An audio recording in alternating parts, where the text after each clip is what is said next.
We welcome you to College Lacrosse on the ACC Network today from Boston College as the number 2 ranked Eagles take on the Virginia Tech Hokies from Alumni Stadium on this first Saturday in April. Hi, everyone. Mike Corey alongside Dana Boyle, about ready to watch one of the most exciting teams in the country in BC. 10-1 on the season. They average 18 goals a game. That's good for third best in the nation. How are they so impressive? It's the dynamicness of their team. It's the offense. It's Charlotte North. It's Bell Smith. And the play that really impresses me came from the UNC game when they were down by 4 goals. They are also woman down in this play. It's the many different playmakers that get involved in the offensive front. It touches more than one Boston College girls stick. You see it go to Kayla Martello, then it goes down, goal line extended, then it comes back up high. Bell Smith started this play, and then she's going to end the play with the score. This was the momentum that Boston College needed. They only lost to UNC by 1 goal in that game. On the flip side, Virginia Tech, they've got to come out hot on the offensive end. There's 3 players that really stand out to me. Olivia Oregano, she's a freshman. She is not playing like a freshman. She has a keen shot, keen eye for the goal. And then you look at Sarah Love now. She is the leader of this offense. She's the program leader in goals. She's so dynamic. She can move the ball. And then Sophie Student, she's a true two-way midi. She never comes off the field, and she never looks like she's going to get tired. Great shot. How about the big 3 for both of these two teams and how much they account for the scoring so far this season? Mike, it's so crucial that everybody that we see on this list comes to play today. You're playing Boston College. Virginia Tech is coming off some tough matchups. They need to produce offensively, and both teams have to do their job on the offensive end. All right, so here we go, getting set for the start of this one. Boston College and Virginia Tech here from Alumni Stadium. Got Sophie Student for Virginia Tech. And for BC, Charlotte North. And Student controls it, and the Hokies have it.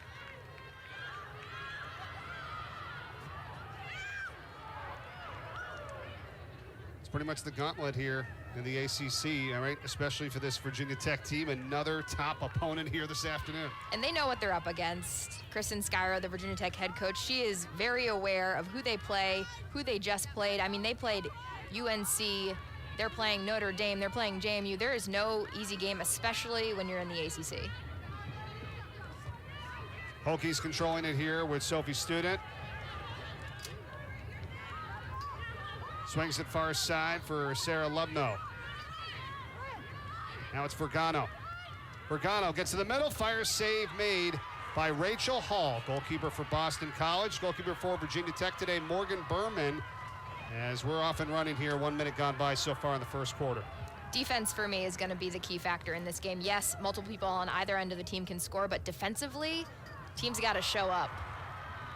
And speaking of scoring, BC gets it done first here today on the goal from Kayla Martello. And she puts it through 109 into this one.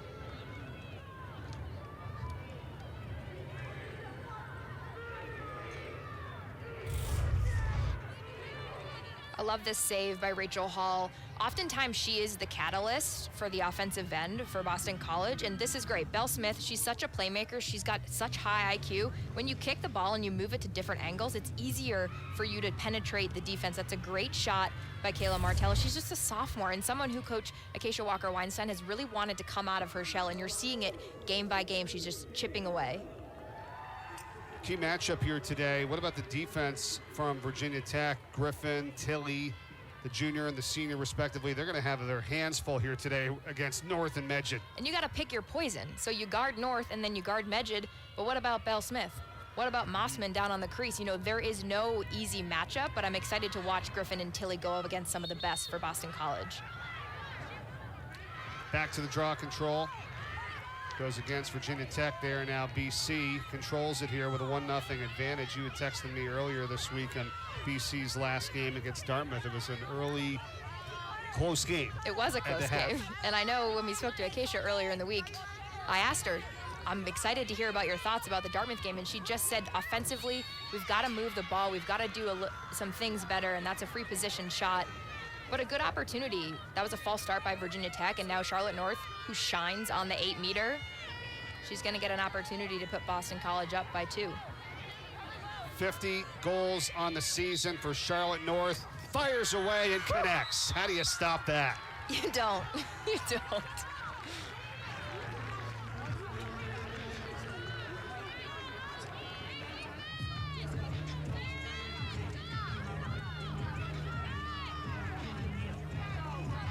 51 on the season for Charlotte North, and it's 2-0 BC. Just so impressive, Charlotte North. Her speed on that 8-meter. I don't know how you stop it if you're a goalie. Welcome everyone who just watched the Syracuse Pitt game here. We're at Alumni Stadium today at Boston College. The number 2 Eagles taking on Virginia Tech. Just had our second goal of the game for BC, and Charlotte North, top player in the nation, fires it through. With a laser. I mean, you couldn't pay me money to be in the cage and have to stand and watch that come at me. Like, I have so much respect for goalkeepers because of that. And that's another infraction on the draw. That's 2 now for Virginia Tech. Remember, North had the record for goals in a season last year with 102, on the way to the national championship for BC. 4 straight title game appearances. Finally got it done. Whistle here. Another free position. We were talking about it. We were texting back and forth during the Dartmouth game. BC wasn't as patient on offense as I think coach would want them to be, and I've seen dramatic differences so far so quickly in this first quarter. So it's Belle Smith here now, number 5 for BC. Trying to make it 3-0. Sails it over the top. I like this rule in women's lacrosse. So if you do shoot, whoever's closest to the ball gets possession. I think it rewards hustle plays. You really have to understand where your players are at all times, Right. especially coming down on fast breaks and stuff too, right? If you take a quick shot, you don't have players there for the backup. How does that kind of alter or affect, teams, whether it's in transition or on the offensive end? What have you seen so far over the years? I think it's the awareness. So if I'm taking the fast break, who's my teammate that's going to back me up? That's the playmaker. That's how you get second and third opportunities. And because there is a possession clock, that's a great opportunity. You miss the shot, no big deal, but my teammate has my back, and now we have an opportunity to score again. Caitlin Mossman now for BC. And they've got a chance to make it 3-0. Mossman feeds it in the middle. The shot, save made, Morgan Berman. Nice. That's got to feel good. That's got to feel good if you're Morgan Berman. To get that first save after you just got shot on by Charlotte North. I like this play. It's unselfish. Kicks it to Belle Smith in the middle, but you just got to change your angles just a little bit. It is really difficult to shoot in the center hash. I know it seems or maybe appears easy, but you've got to pick a side, right or left, fake the goalie out, switch those fakes in.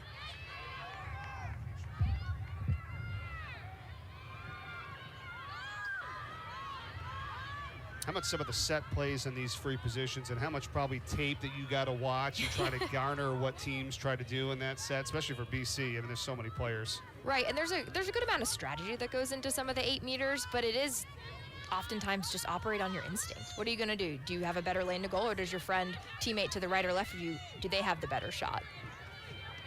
Hokies and Lubno. Great defense.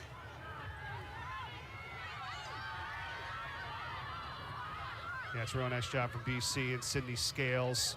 We talked to Coach Acacia Walker-Weinstein earlier this week, and she had so many great things to say about her. And she said, I can't really say enough about what she does for this team. You're not going to always see it up on the stat sheet, but the sophomore defensive player is awesome for them. And she's one of my favorite players. I don't know if we can pick favorite players, but I'm going to do that. But Coach Acacia Walker-Weinstein, glowing reviews about Sydney Scales. She's just a sophomore. She's going up against the best attackers in the ACC, in the nation. So impressed with her footwork. If you're a young defender, you got to watch her. North again for BC. Second goal today, 3-0 Eagles.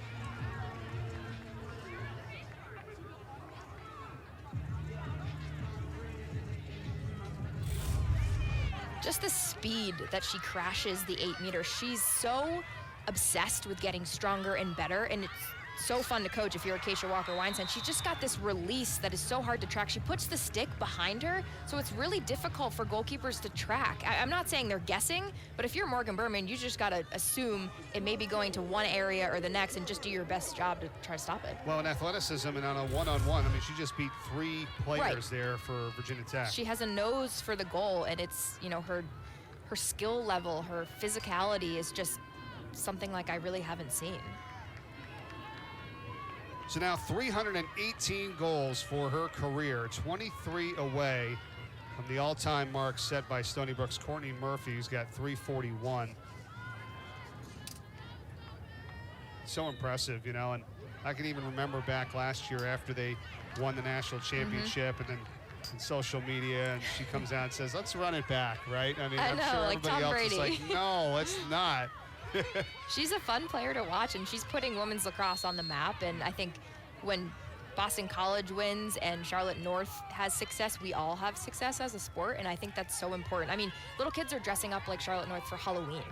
That's amazing. Like, that didn't happen, you know, 5 years ago. That didn't happen when I played because lacrosse wasn't on TV, so she's such a role model for so many, and as much success as she has, she celebrates her teammates as well, and I think that's the most important. She really does. She's already got 2 goals here, less than 5 minutes into this game.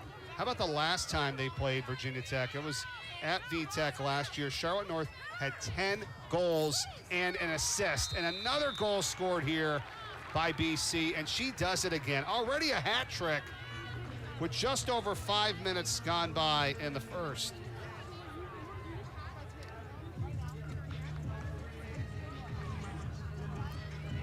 You can see Coach Skyra, you've got to limit Charlotte North. You're not going to stop her from scoring because she is that elite of a player, but if you can limit her, I mean, that's a textbook backdoor. You know, if you're 45 for Virginia Tech, you've got to be able to track that. You can't pressure out on Charlotte North so far so she can slip behind you as a backdoor. I know Kayla Frank will make that adjustment. She's 45, the player who's marking against Charlotte North, but you've got to know where Charlotte North is, and you've got to keep her in front of you. Kristen Skyra, I know you love what she's done and the energy that she's brought to this program in her first season. Totally. I had a chance to watch Virginia Tech at a fall ball tournament in Charlottesville, and I haven't spoken to her in person. We spoke to her on Zoom, but what she's been able to do, she's infected new energy to this Virginia Tech program, and they don't play an easy schedule. I mean, they played Syracuse, North Carolina, and now they're going against Boston College. The ACC is a gauntlet, like you said, Mike. It's crazy. Top 3 teams in the nation in their league, and here today at BC, already down 4-0. This is Mossman.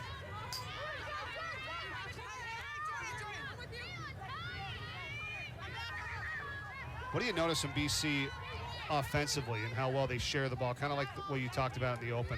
It's the patience. I think that was an adjustment that they needed to make against Dartmouth. I think the goalkeeper for Dartmouth is incredible. She's a freshman, Giselle Todd, but Boston College needs to share the ball, work it around, and you can see them creating their own space. The ball moves faster than the players do, so if you can share the ball, get it to different quadrants of the offensive end, it makes it easier to penetrate the open lanes to defense. Medjid. Haven't even really got into her yet, number 35. The 1-2 combination with North and Medjid. She has it back here on the spin, being shut down right now by Virginia Tech's Lizzie Lohler. 20 to shoot. North. Ooh. Going the other way. Virginia Tech bench is fired up. The charge call has been a debate in women's lacrosse this week. Syracuse and Loyola was a bit of a issue on Twitter, but let's see. I think that's a good call. So in women's lacrosse, it's not like basketball where you have to have your feet set. You just have to have defensive positioning. I think that's a good call. We'll see what Lax Twitter says. Now, what about if we start to introduce the flop rule? No, we can't even, don't even speak that into existence. Exactly. So on the charge there for North, gets it back for Virginia Tech as they're down 4-0. We've played 7 minutes so far here in this first quarter. This is Whitney Lieber. We talk all about the offense for BC. I mean, how about their defense, right? Now a chance for VTech, and they score. First goal of the game put in by Sarah Lubno. That was a score that Virginia Tech really needed. You can't let Boston College go on runs, and it's interesting in the quarter system how the momentum shifts, but that was a much-needed goal by Sarah Lubno. Just does a good job in transition. I like the spin. She moves it to her left hand, just gets on the opposite side of Rachel Hall, is doubled. Great score for Virginia Tech.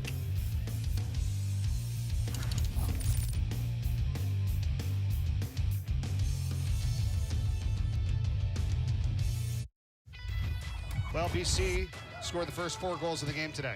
They got off to a hot start, and they're sharing the ball well. It's come from many different people, and it's touched different sticks before it's gotten to the goal scorer. Charlotte North is in the mix. Kayla Martello. It's nice to see that dynamic offense for Boston College. When they play their best lacrosse, it's when multiple people get involved on the scoring front. And a great textbook backdoor by Charlotte North. Martello with the first goal, and then Charlotte North with 3 in a row, and she did it in a span of 3 minutes and 29 seconds. I would say that I'm surprised, but I've been watching Charlotte play for a few years now, and she ceases to amaze me. 10 hat tricks already this season for Charlotte North. How impressive is that? We're not even halfway through this first quarter yet. But Virginia Tech coming back with a goal from Sarah Lubno. They needed that. And she's one of their top players. Obviously the leading scorer, 33 on the season now. This is a big win at the draw control. See if they can get 2 in a row here. As Grace Nelson controlled it for the moment, number 7 for Virginia Tech.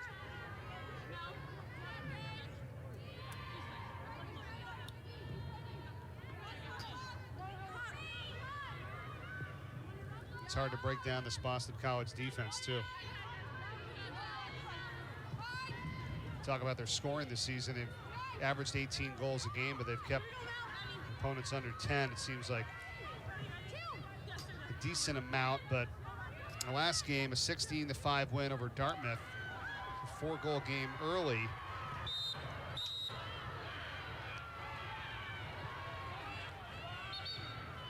And it's difficult to hold teams to so many little goals. When I played, there wasn't a shot clock, so you could do that, but with the possession clock, it makes you have to hurry up and score if your time is running down. So I think the Boston College defense does a great job. It's led by Jen Kent, who's their defensive coordinator. She's got such a mind for the game, and oftentimes they spark the momentum for the offensive end.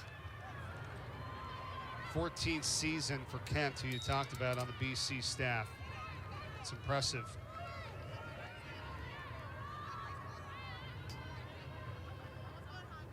What about Medjid, 35 for Boston College? The 1-2 combination with her and Charlotte North, they've accounted for 45% of the scoring this season.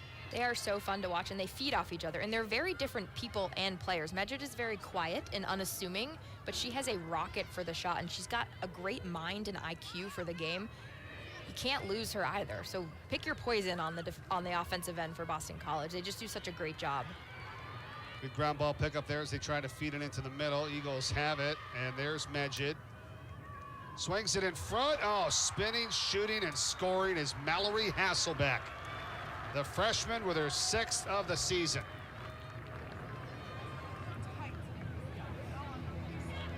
Gets to come play with her sister, Annabelle, who's a sophomore.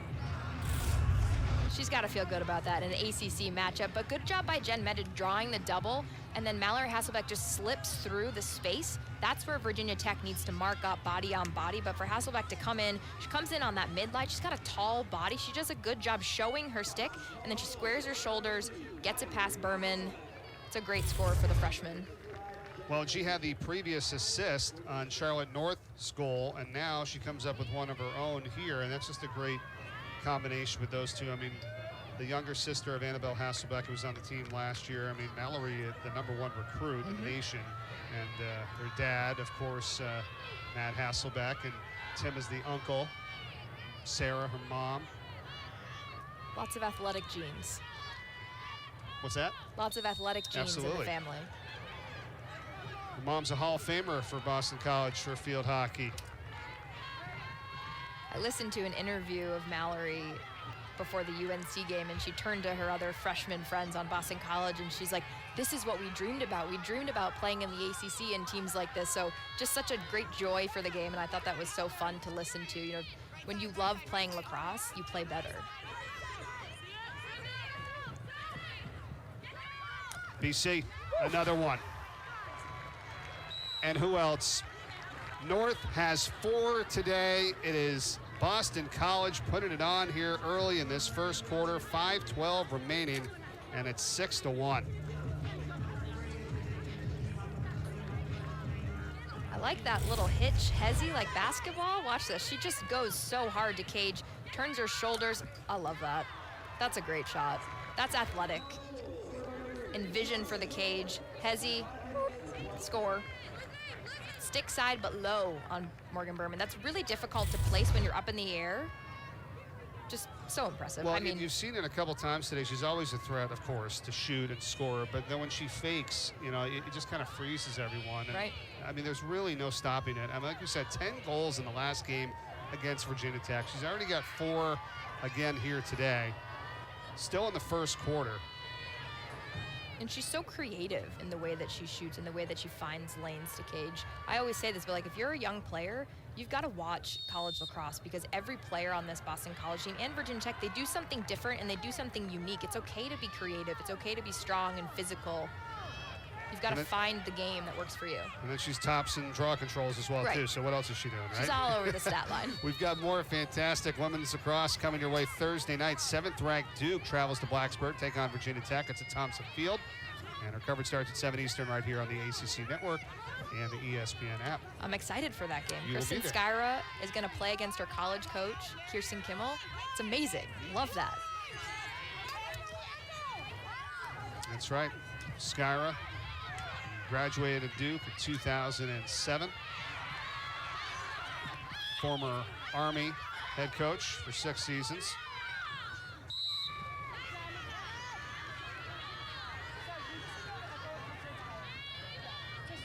She was great at Army. She took that program from a club to a varsity program and had great success. And I loved what she said earlier this week. She said she thought she was going to have a renovation project, but she really did have to build from the ground up coming to Tech and really establish new culture for this Virginia Tech team. I think sky's the limit for her. Nice save here. There. Morgan Berman. Liebler. Excuse me. Take a look at the 8-meter. If And the shot I from McKenna was Davis. Boston College, if I was McKenna Davis, I might have taken an extra step, but that's a great save from Morgan Berman. That's got to make her feel a little bit more confident. Look at how far she comes out of the cage. I would never leave my goal circle if I was a goalie, ever. She's way out there on that one. I mean, I do think that, you know, that speaks to the athleticism of goalies. You know, they're not just in the circle players. They're very dynamic. Berman's a 5th-year player, team captain for Virginia Tech. You know, and Coach Skyro told us about, you know, her best game was when they took on Pitt. You know, they were a former player in Paige Petty, who was at Pitt. She shut her down. And she's the hype girl. You know, she's the student of the game. She's constantly learning. Coach Skyra hoped that maybe she would come back for another year, but she is going to go into the medical field. But certainly Virginia Tech is not ready for Morgan Berman to leave. Hokies have it, then they lost it. Vergano got it knocked out of her stick. Here comes BC with a 6-1 lead as we come up on 3 minutes to go in this first quarter. Great defense by Boston College, just really suffocating to lull Virginia Tech into making a mistake. It's difficult when you're down by so many goals. I mean, it is early, it's the first quarter, but when you don't have the ball a lot on your offense, you feel like you have to panic, and then oftentimes you can throw it away. Good job again by Berman for Virginia Tech. There's Medjed. They also spread the field really well for BC, too. And that makes it easier to find the holes in the defense. Can you find the lanes? Can you find the passing lanes? Can you drive? If you're so close in that 8-meter, it's oftentimes hard to find the pass. Oh, that's nice. Yes, it is. And another save from Berman. Great job there. The shot from Medjed. I mean, you know, her defense has to help her out around her, too, right? I mean, that's some pretty incredible saves we've just seen. Right, I agree. And I think Virginia Tech, they force you into the middle. They want the ball to go in the middle so they can crash, but that's too easy. If you're going to force in the middle, you've got to have a body on any cutter that's coming through the 8-meter. And Berman has saved the last 3 shots. Like you said here, Dana, look how far she's come out, almost up to midfield. That makes me nervous, and I am not even on the field. I'm sweating up here in the booth. She's got to get back in her cage. Maybe it's because of the heat. It could be from the heaters, which I appreciate. Booth, yeah. Not a bad day here today, really. Oh, it's beautiful. It could be snowing right. and 25 in Boston. But it's sunny because we showed up. That's right. Sunshine on this Saturday in April. Can you believe it? I mean, this is what this month of April in lacrosse, I love it. Right? April I mean, this is when lax. it really starts to is. get into it. And you get into the bulk of your ACC schedule or your Big Ten schedule or whatever conference you're in, and it's really the height of competition. It's when you also see teams start to peak going into their conference tournaments. Here's Student, Sophie Student, double Nice team coming check. on, yep, and she picks it back up. Stifling defense here from Boston College. Student. Shot clock is down to 6. Lubno, 3 to shoot. Nice check. Violation, great defense.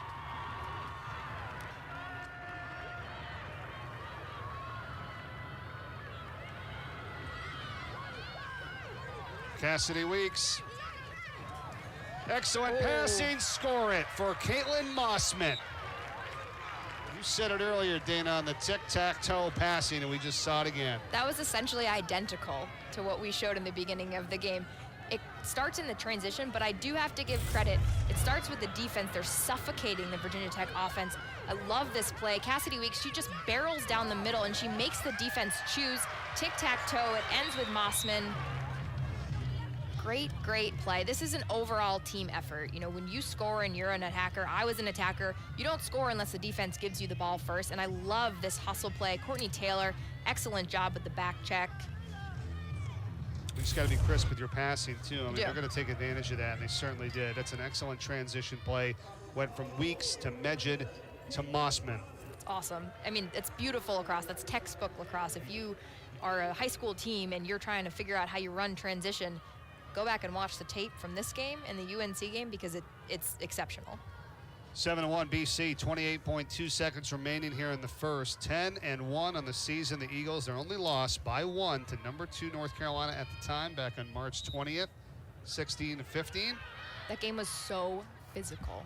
It was awesome. The energy, there was like 5,000 people in the stands. Mossman trying Nice to feed check. the cutter. Still 10 seconds to go here. They're looking for another goal before the end of the first. Ball in the air. Nice And they're pick going to up. get it. Martello again.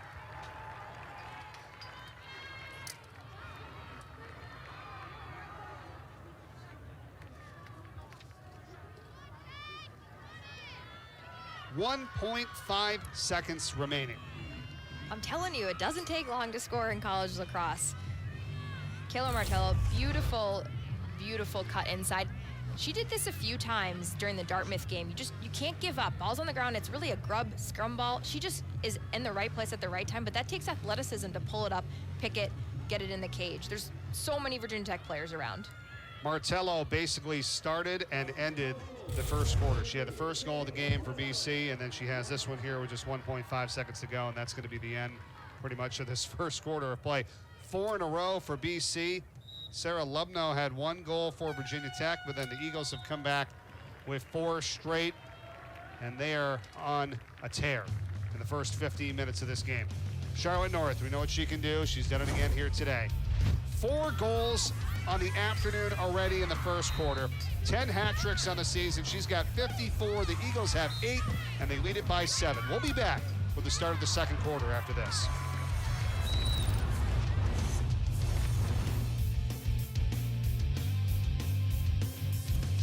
How about Mary Griffin, the junior for Virginia Tech, beating cancer last year? Such a resilient story back to the field. Mary Griffin, she felt a lump in her side during one of the practices. Her trainer, Ann Bryan, brought her to the doctor. She also tested positive for COVID at the same time, then gets surgery to remove the tumor, and then returns back to practice, back to the field, back with her teammates.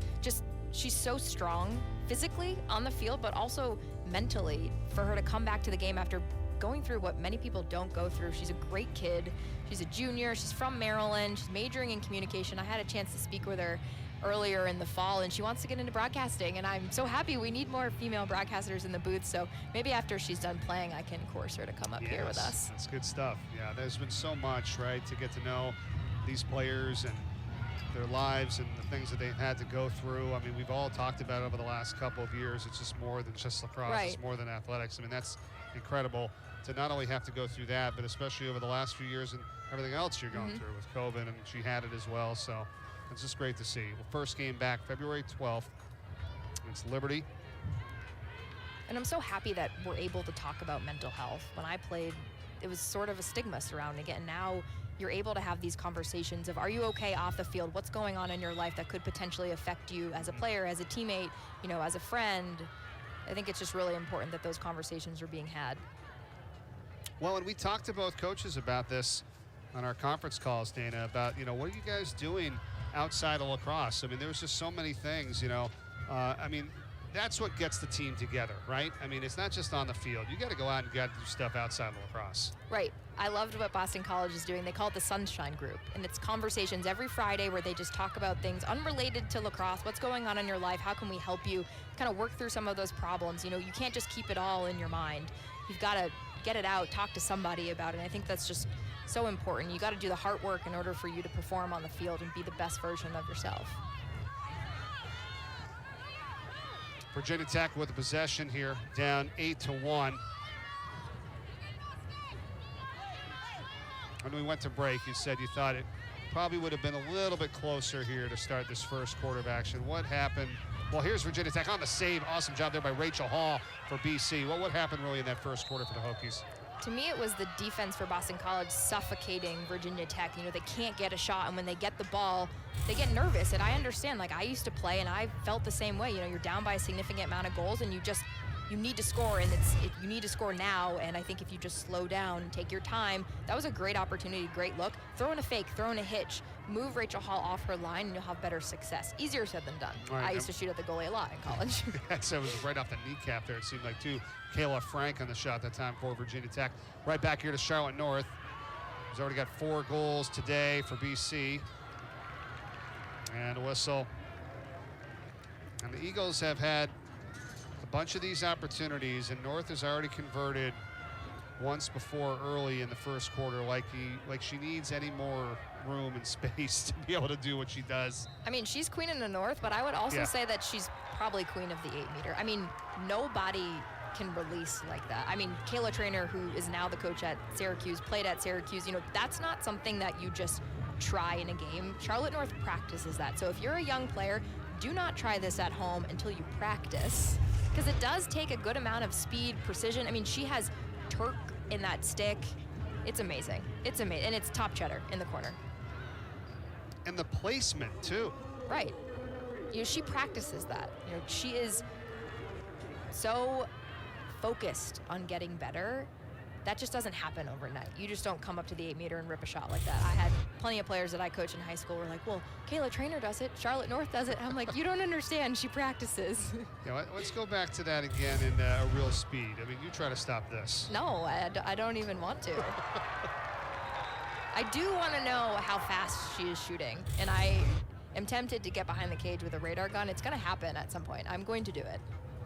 Well, get into that for a moment, because if you're, young players think I gotta shoot really fast. I mean, that was a fast one for sure. But I mean, it's also, like we said, placement, right, time, and space, and using fakes. It's not always the speed of the shot, right? I totally agree.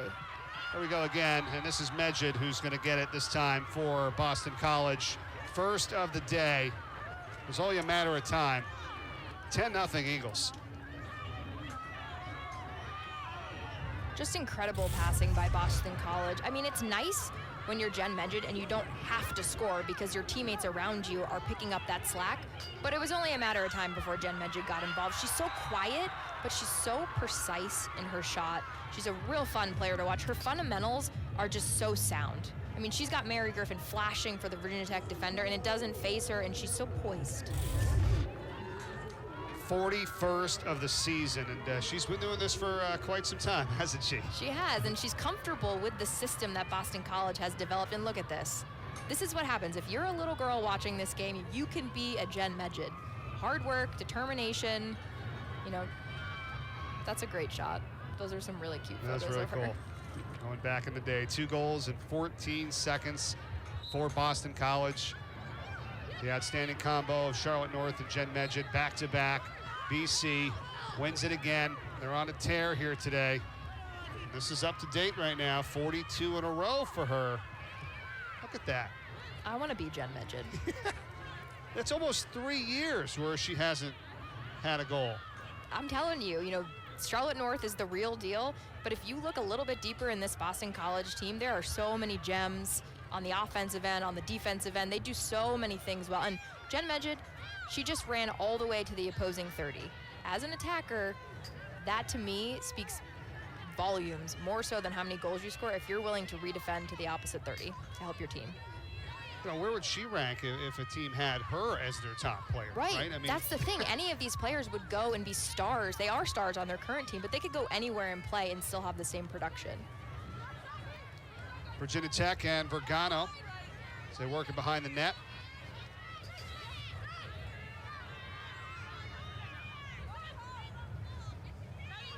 There's Hannah Martinet.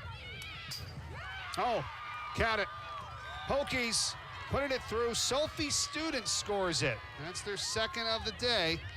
Needs something to kind of get a little bit of excitement back for this group, and it's a nice shot. And she's been this steady force for Virginia Tech, so I'm happy that she's able to get into the scoring routine. Great job keeping it in her left hand. That's just a hard line cage to goal. You just got to dodge. I like the right, switches to left, gets the defender off her heels. Good shot, good placement. Much needed goal for the Hokies. Sophie Student, one of the best athletes on this team for Virginia Tech, two-way player. What did Coach say, that her parents were giving smoothies to the team? Yeah, we didn't get the smoothies. Game? Yeah, we didn't get I'm them. disappointed. Yeah. We didn't get delivered smoothies. It's okay, next time. I'm going to Virginia Tech next week, so I like strawberry banana smoothies. What's put in the request from Hopkinton, Mass, about 20 miles from here. So she's back home to the area in Massachusetts and gets the goal here for Virginia Tech. She had 2 goals in the last game. Now she's got 30 on the season. ACC Network has you covered for everything going on in the men's Final Four in New Orleans. Coming up tonight, Kelsey Riggs and the Nothing But Net crew get you set for all the action at 4 o'clock following our game. Then after North Carolina Duke, they'll be back to break the whole night down. Coverage you can get only in one place, right here on the ACC Network and on the ESPN app. ACC repping hard in the Final Four. Yeah. Love that. Who do you have? Put you, You know, on the spot. the only one I've got left in this mix was Kansas. Okay, my bracket's destroyed, Yeah. but I think I'm rooting for Duke. Think about it, right? Coach K, you know, Right? you just, I feel like you have to will that into existence. It's his last dance. Yeah, and what about this game tonight, right? Do you really think in the rematch, you know, No, in and his it's also a final rematch. year, right, that they're not going to be able to get it done? I mean, that was a very disappointing loss, of course, when they're at home and Cameron. And I know. I was sad and I had Wow. no skin in the game. yeah, it's almost setting up for that storybook ending, if you will, as Medjid here shoots for Boston College. Speaking of Duke, you know, Virginia Tech and Kristen Skyra, who's a Duke graduate of 2007, they're here in town tonight because she couldn't get a flight out. The game got moved up actually from 4 to 2, so she said, well, too late to change her flight. We're cool. We're going to stay here. She's going to go find a spot to watch the game. Once a Blue Devil, always a Blue Devil. Mm-hmm. Some may think I played at Duke. I did not. Don't tell anybody at Virginia that I'm rooting for Duke, but you got to appreciate good teams, good competition, good coaches. For sure. And the ACC wins no matter what That's in right. this scenario. She spent 2 years as an assistant at Duke as well. A couple years at Navy as an assistant, 1 year at UC Davis. Also a volunteer at Navy, and then she was the head coach in Army for 6 seasons. And she got to coach under Cindy Timschel, who's an absolute goat of women's lacrosse. She's got a lot of experience, and I'm really excited to watch her take this Virginia Tech program to new heights. Lubno. Look at the defense here from BC. They've got 2 players seem like they're running at her at all times, and they're not letting her get anything towards the goal. They get it back up now for Oregano, Olivia Oregano.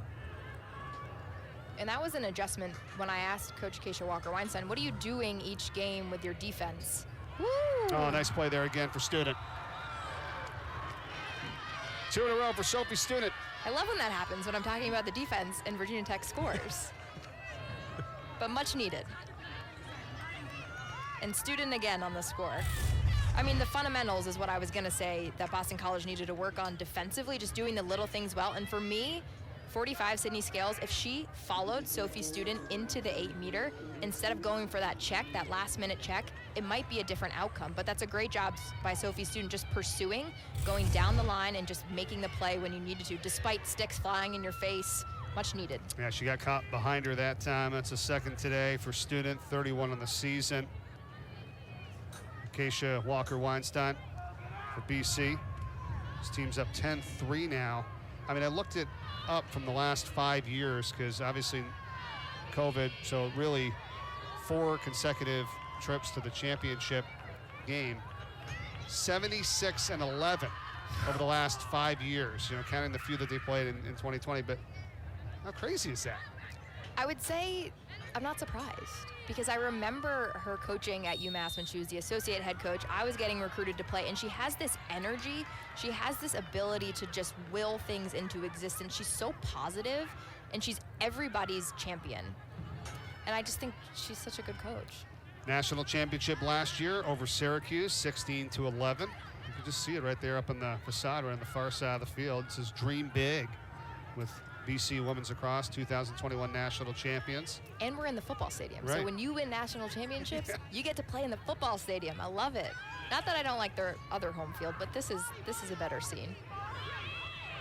The stage that women's lacrosse deserves. She's been in 17 of the last 18 tournaments as either a player or a coach. And a whistle against Virginia Tech here.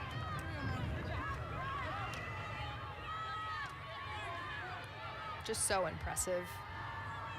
She's really taken our game to new heights. BC adding another. That's Andrea Reynolds.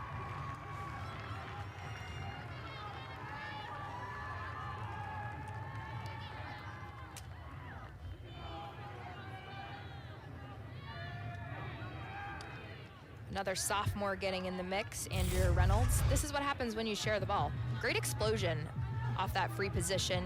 Keeps it in her right hand. Hard dodge, line to cage. Not really a lot Morgan Berman can do. You're one-on-one with an attacker. Second goal of the season for her. Both teams, are fairly young. I mean, obviously this is it for Charlotte North, for BC, among a few others. But, I mean, that's the thing. They're going to have a lot of people coming back here. I mean, you look at some of these in terms of the breakdown for both teams. 10 players, 10 freshmen for Virginia Tech. For me, that stood out when I was looking at the roster breakdown. They've got 41 players on their team, and Kristen Skyra admitted that they don't have a lot of depth. They have a lot of people, but they don't have a lot of depth, so she's trying to work through some of that depth to kind of help her team, take some of the pressure off some of the players like Sophie Student who don't come out of the game, who are a two-way midi. That's tough to compete in the ACC when you don't have that depth that you can really trust to go in the game, get things done. BC with an 11-3 lead, 8.5 to play in this first half. Sophie Student's got the last 2 goals for Virginia Tech, number 34. Here's Lubno. Students in the middle. Here's a shot that's at an angle, but it's backed up there that time by Liebler. Back to Student. Comes that slide, finds Oregano. Oregano, low liner, and that's a save by Rachel Hall.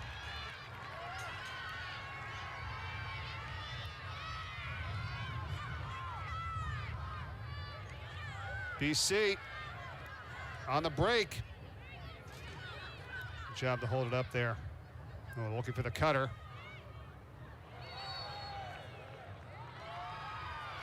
That's going against the Eagles on takedown. Liebler got hit.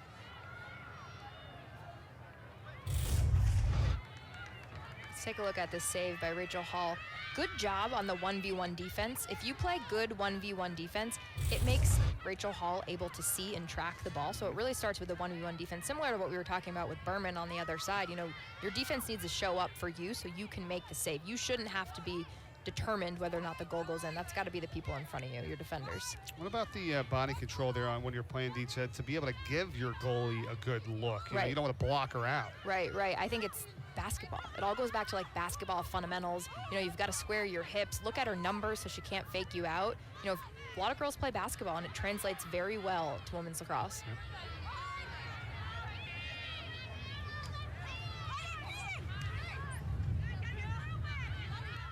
I feel like the Hokies have kind of settled in here a little bit. I know it's an 8-goal game, but it looked glim early there, right? I mean, they've come back with a couple. Students gotten involved. They're getting a few shots. Here's another one by her.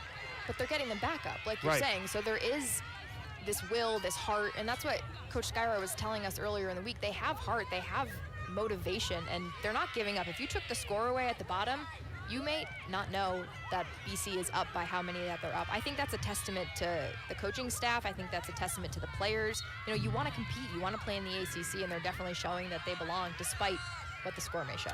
It's only 6 to shoot as Frank puts it back in, feeds the cutter, and it's not there. 1 left on the clock.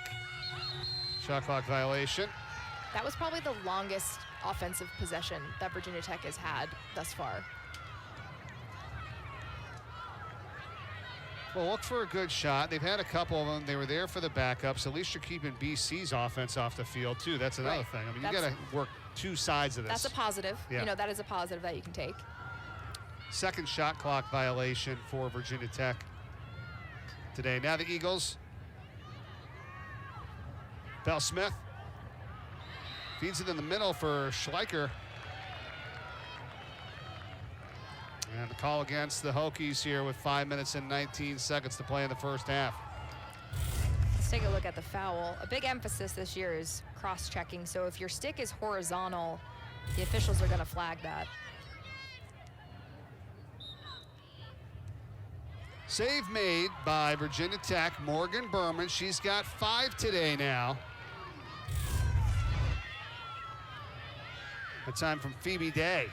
Just a wind-up, that to me is an opportunity where you maybe take an extra step, get the edge, and then make Morgan Berman move off her line, throw in those fakes. That's something that Boston College struggled with in the Dartmouth game. They weren't moving Giselle Todd off of her line, and it made it really, I don't want to say easy, but she was able to track the ball and make those big saves, and Boston College struggled. Right, and sometimes you see those fast shots that don't change, you know, high to high or low, low, right. So, and you think it's an unbelievable save. No, it's a good save. I'm just saying that it's probably one of the easier ones per se because she's tracking it the whole time. Nothing is easy if you're a goalie. Right.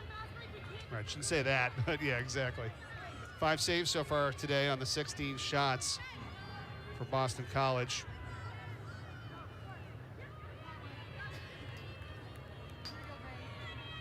Team captain. Here we go again. This on the bouncer, count it for Annie Walsh.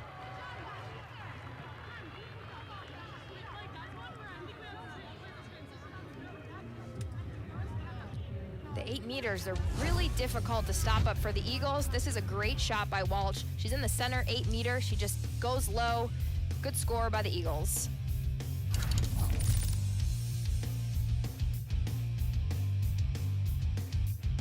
12-3 Eagles. We talked about what these teams do outside of lacrosse. Which is so important. You have to have that perspective if you're a college athlete. This is meditation that they do.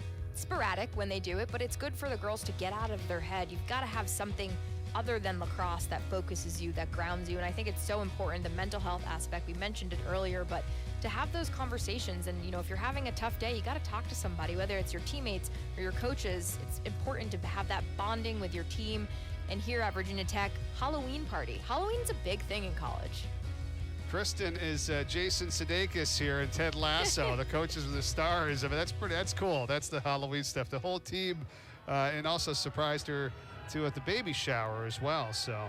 And it was important for Coach to really integrate family into team, into, you know, you are a family away from home, and a lot of these kids don't go to school in Blacksburg, and so to have a coach that understands the family aspect, she said that she took that from Kirsten Kimmel at Duke and incorporated the Halloween parties. I like it. What were you for Halloween last year? What was I for Halloween? I did. Come on, Mike. I know. You know what happens? You gotta plan it out, right? I'm Taylor Swift almost every year, so it's just easy. I got a wig, I got a mic. It's just my go-to. That's awesome. I got to plan it out. I just got to plan it out. I haven't been able to do that. All right, well, next time. I'll think about this year, yeah.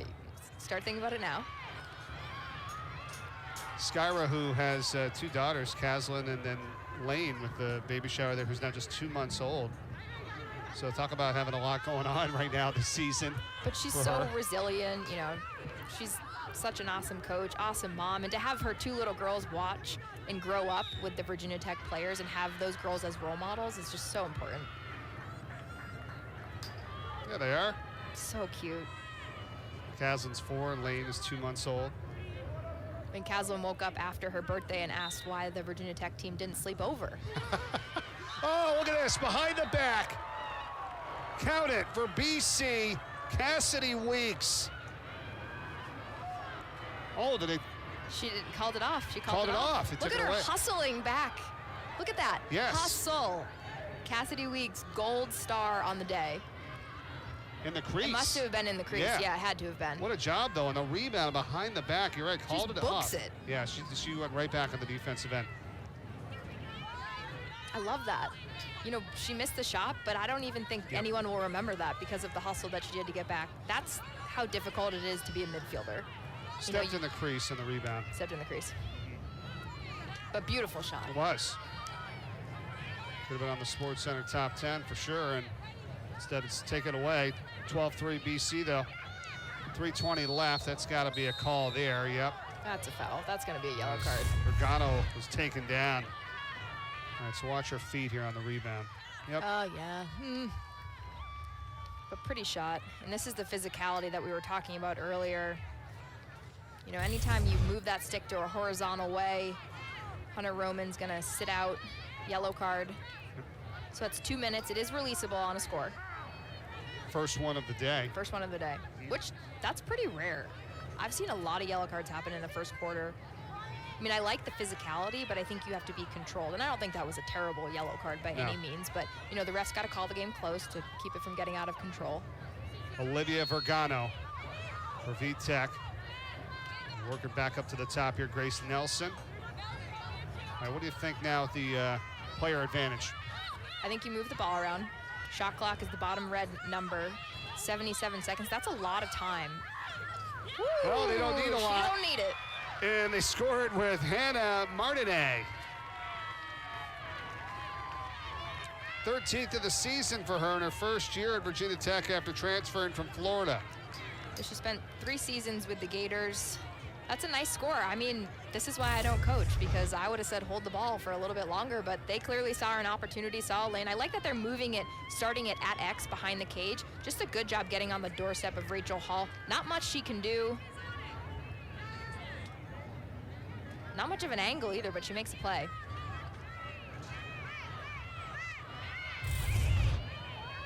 Martinet with the goal. How about the assist from Lubno?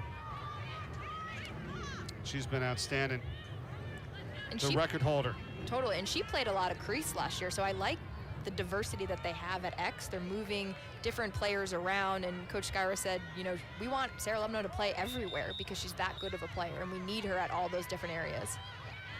The all-time assist leader. Record holder. I didn't understand this graphic. I didn't understand the records. I didn't have records growing up, but I understand it now. I appreciate that graphic. None of our staff wants to hear that, but you said you don't. I just want to make sure that the viewers that are watching it that are maybe younger than me understand. Lubno coming in with 70 assists, which was first in Virginia Tech history in terms of career numbers. Also 5th in points, 168 coming into today. Garners the assist on the last sequence to Martinet. So we're back to an 8-goal game here, 2.5 to go. I feel like you get a couple here if you're VTech, you know, before the half. That would be a huge victory, you know, if they could do that. I mean, what was it, 1.5 seconds? Yeah. That Martello scored for Boston College. Correct. I mean, there's 2 minutes and 15 seconds left. Plenty of time, but they've got to be patient. They've got to take their opportunities. That is not a good opportunity. And that one really hurt, too, at the end of the first quarter. I mean, when you play this team, you can't have anything like that. I mean, it's hard enough as it is. I mean, that could have been at least one less goal for them. I think that's what happens, right, when you go up against one of the top teams where it's like a drive killer. I mean, you're all the way down to, say, the 5-yard line, and then it's an interception run back for a touchdown. Right, and the switching of the flips, the switching, that's difficult. And if Boston College, they were pressuring so high out, it's difficult to execute. But something that Coach Skyra said is, if we're going to play the best teams in the country, she said this after the UNC game, and going in to the prep for Boston College, we've got to play a complete 4 quarters. Charlotte North, whose pass looking for Belle Smith. Now a fight for it, and they're going to get it. BC will.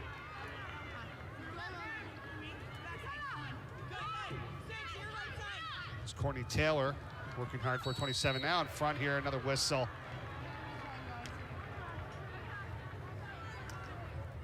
North's been a little quiet here. She's like, I got to get back into the mix. Quiet in quotation marks. Yeah. Let's take a look at the penalty. Across the body, 45. All right, so here we go again. Here comes the windup. Whoa. North. Did you hear the pipe all the way up here in the booth? Because I did. Wow. That's amazing. And she's unfazed. She just like drops her stick like it's not a big deal. No big deal. I just hit top cheddar again on an 8-meter. 6th today for her. What do you think her shot, mile per hour? 80? Look at 80. this. It's got to be. I mean, it's so precise. How about watching it from this perspective? I mean, here? I give Morgan Berman a lot of credit. She doesn't even flinch. Yes, she doesn't make the save, but she does not flinch. I would turn around and crawl in the end of the goal circle and just huddle up and hope that it didn't hit me. It's pretty much a guessing game, right? I mean, at this point, if you're the goalkeeper, well, what do you do? It's hard to track her stick, so I think you do have to just pick a spot, kind of like a penalty kick in soccer. Right, you're gonna just dive one way, And I know that get it. Morgan Berman studies tape on Charlotte North, but you can study all the tape you want. You don't know what she's gonna do. She's so unpredictable. You feel like it's kind of going top left or right. I mean, obviously she could probably put it anywhere, of course, She but I've likes that seen top that right. top corner, right? Top cheddar, last Right? terms. Yeah, you've called it exactly. So maybe you just got to get your stick up there. Just I don't know. I have so much respect for goalies. I'm going to take a survey. I'm going to take a survey after this game, and I'm going to talk to some of the goalies. I've talked to Taylor Moreno about it. I'm going to talk to some of the other goalies in the ACC and see what their strategy is when they're going up against Charlotte. I'll report back next week. Virginia Tech there you game. go.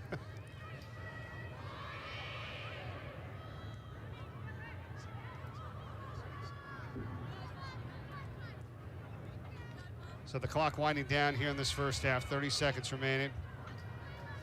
Virginia Tech's Lubno. Comes a double. Shoots it on the save. Here is Hall for BC. Loose ball. Recovered by Student. She's got it. She shoots and scores. Hat trick for her today for Virginia Tech. Sophie Student. Count it.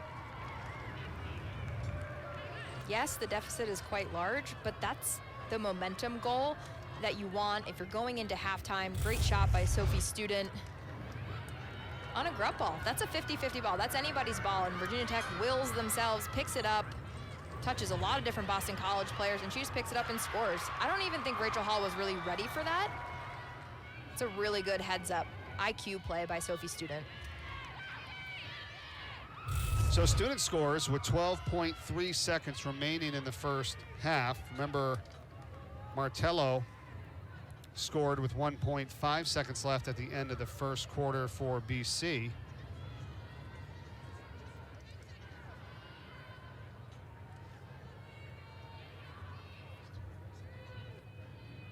So a 13-5 score here right now with 12.3 remaining. And I think a big part of that is Virginia Tech was able to win the face-off. Paige Tyson won the last two.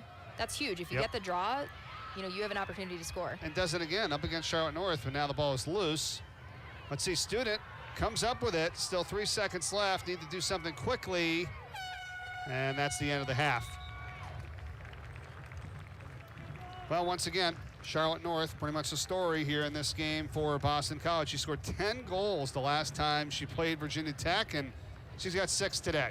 And it's the efficiency. It's something that they didn't do so well against Dartmouth, but they're coming out on fire in this game versus Virginia Tech. Great first half for Boston College.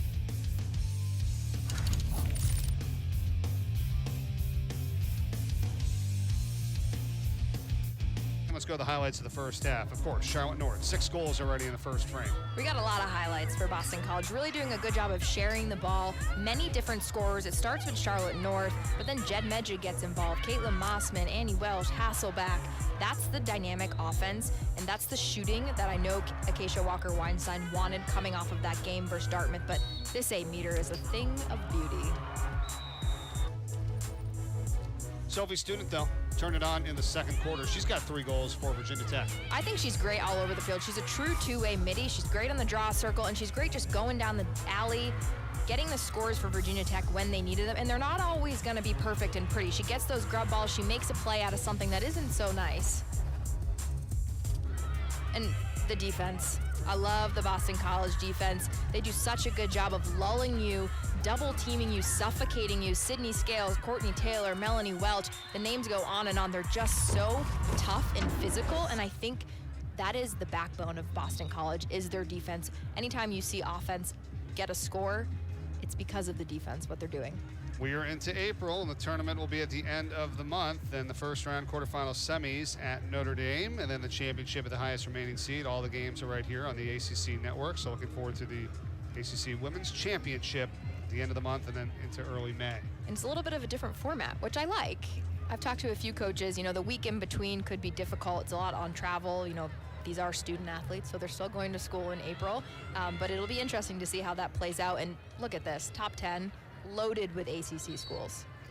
6 ACC teams in the top 15. We talked about what Virginia Tech's had to face. They've played all three of the top, well, 3 of the 4 there with North Carolina. Of course, BC here today. They played Syracuse. I mean, not easy. Go and play the number 7 team next week on Thursday. It's a gauntlet in the ACC. And some of the other teams like the Patriot League, Loyola, they just suffered their first loss to Syracuse. It's competitive in that top 10. I really like Florida at 10. I think they'll move up, but they've been really impressive this year. Charlotte North at the draw control up against Paige Tyson for Virginia Tech, and they had made the change for Virginia Tech. It started off earlier with Sophie Student, and then Paige Tyson has taken about the last half. And I think that's great when you have another option that's used to playing on the field that you can plug into the draw circle. If Sophie Student's on the draw circle, Tyson is in the center and vice versa. Gives your team a little bit of a different look.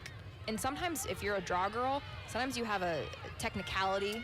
Maybe you flip it to yourself, maybe you want to win it, maybe you push it on the circle. Everyone has their different form of how they want to work.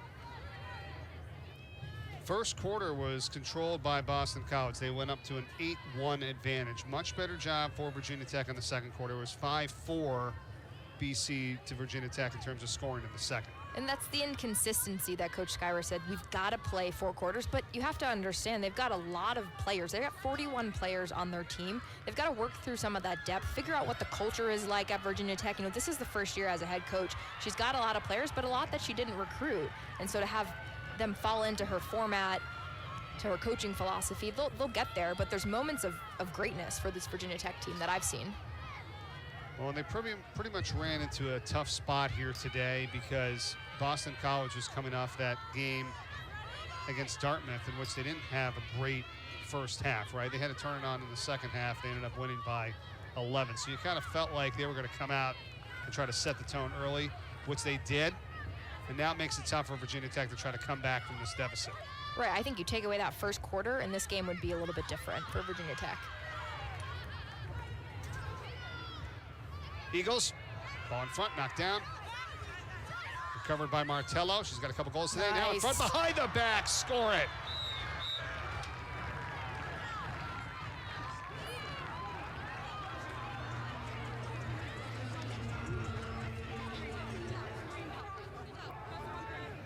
Do we even have to talk through this replay? Because she's incredible. I like the assist from Mossman, right behind the back. Tiptoes along the crease. It's beautiful. Charlotte North has 7 goals today. It's a great angle there. And another back door. You've got to know where Charlotte North is. You cannot leave her alone. I don't care where she is. Look at that top right corner, Sports Center top 10. If I was picking the Sports Center top 10, I would just exclusively do women's lacrosse. So they probably don't want to hire me to do that. Probably could come up with a top 10 for her, right? On her best easily goals. That's a great idea. Yeah, I could just That's make a great idea. Top 10 Charlotte North goals of her career. I mean, that would be very tough because when you add them up, she's got 7 today. She's got 326 in her career. 323, excuse me. It's the 4th time this year that she's had 7 or more goals in a game. What is up with that? She's a stud. It's her and Jamie Ortega for UNC. They're just racing and crushing all of these records and accolades. I'm sure some players can only hope to have that happen one time in a career. She's done it 4 times this year. 102 goals last year, the record.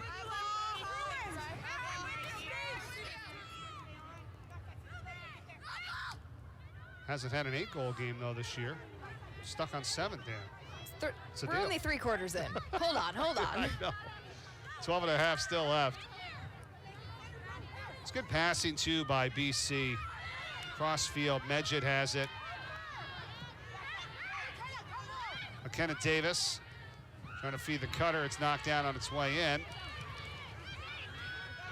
This ball picked up. It's Weeks.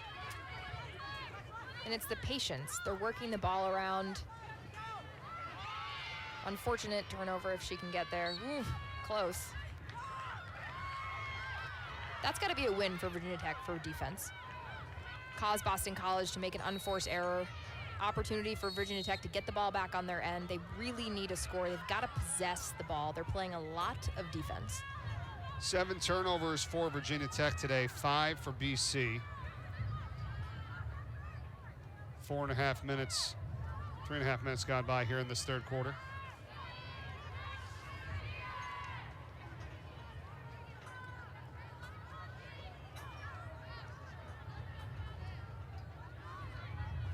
How about Oregano trying to get her more involved? Maybe here, number 4 for Virginia Tech. She's got it right now. And she's got a great story. She was committed to Army, and then when heard that Coach Skyra was coming to Virginia Tech, wanted to follow her, and Coach Skyra said it's a little bit different to play in the Patriot League than it is in the ACC, but she certainly lived up to that. Just a freshman.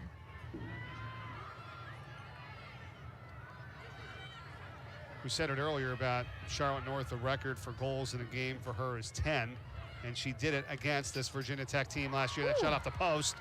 Rebound picked up by Oregano. So that'll be a shot clock reset to 60.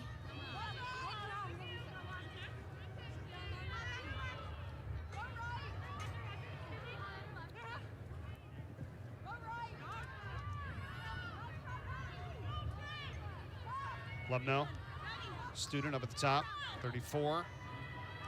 Now for Oregano, trying to work through a double team. Knocked out of her stick, BC's got it. Transition, Bell Smith.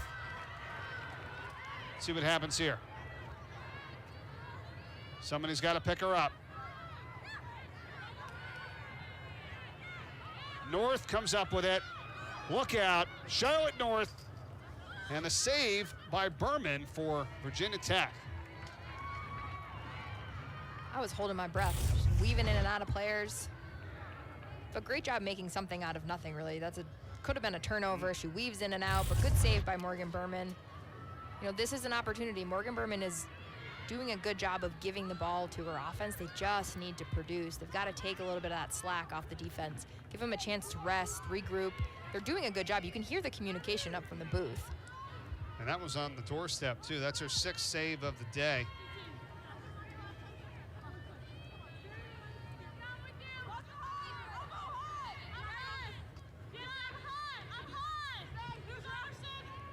Cutter slashing through for Virginia Tech. Paige Tyson didn't get it to her. Lubno. I like this markup with Melanie Welch and Student. Here is Student. Slide comes over from Sydney Scales. BC defense again. Not giving up too much here today. It's good communication by them out there. And again, the cause turnover for the Eagles. Tonight at 6 o'clock, more conference baseball is in the spotlight. Clemson and NC State playing the second game of their 3-game series at Doug Kinsmore Stadium. Wolfpack freshman and internet sensation Tommy Tanks, second in the conference with 12 home runs already. And he'll look to lead the pack in a bounce-back win after they fell to the Tigers 14-3 in Game 1. So that's coming up later tonight at 6 o'clock p.m. right here on the ACC Network.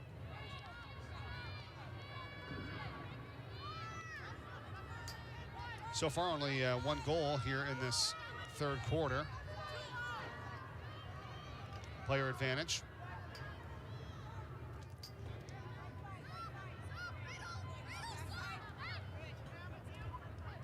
Mossman behind the net. North in front. Shot, save, Berman. That was by Medjid in front. Job by Student. She's done a lot here today for Virginia Tech, 34. She's all over the field, so Virginia Tech will be a woman down. There's a yellow card on Liebler, so she'll sit for 2 minutes. It is releasable, but this will be interesting, the strategy. You can see the ride, the pressure, like in basketball, that high pressure press by Boston College. If you're Virginia Tech, you've got to move the ball. Moving the ball, find the weaknesses in the D. You've got one less girl on attack, so there's strategy that goes into it, but you also can't hold the ball. There's Nelson. Grace Nelson, number 7 for Virginia Tech. Got Oregano, 4. Sophie Student, 34. Behind the net for Hannah Martinet. Here's Lumno.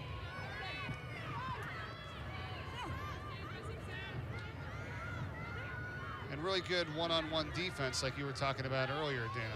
I mean, watch the positioning, watch. It's so difficult. Your legs have to be so strong and have to be able to hold you. Playing defense for a really long time is difficult. Nice feed in front. Shot that time from Lumno. It's going to be BC possession. Good job to be closest to it on that one. And great contested shot by Melanie Welch. I thought that was phenomenal. She's a great 1v1 defender. She's had a really resilient journey here at Boston College. Some ACL surgery. She was a walk-on. Cold called Acacia Walker-Weinstein and said, hey, I want to get a tryout. She made the team. ACLs, now a captain. BC positioning on defense. It's incredible. Sticks her up. Even Sydney Skelos, she's the help defender backing up the Virginia Tech player, number 13. Just awareness, there's communication. They always have an idea of where the ball is, head on a swivel. And also not to be called for fouls, right? With Correct. cross-check or Correct. being too aggressive. Be poised, and you can be physical, but you've got to be controlled. And I thought that was a great defensive possession. Ball knocked down on its way into the middle. Virginia Tech trying to run the other way here with Lizzie Lohler. What did Acacia Walker-Weinstein say about the one loss this year, North Carolina, in that 1-goal game? You don't want to ever lose, but that was a 1-goal game. That game was so physical. I was down on the field for that game. The talent, the skill level, but it gives them areas to work on. They can improve from that. They watch tape on that. And in one loss, they're the number 2 team in the country. They will face North Carolina again at some point, and I hope I'm there. 4 straight title game appearances for Boston College. As we said earlier, 76-11 over the last 5 seasons. Reigning national champs. And North Carolina's going to try to have something to say about that, though. Absolutely. The way they are playing this year. Got to get that pass and try to get it to Grace Nelson. That could have been a good one, a good look right in front, all by herself. The Tech offense is playing at a quicker clip, don't you think? Yeah. They're moving the ball, working it around, a little bit more confidence. I'm sure Coach Skyward would like to see a little bit more crispness in some of the passes, and they've lost it on a couple of occasions, right? That's really kind of slowed them down a little bit. I'm sure she spoke some words to them at halftime that got them a little bit more motivated.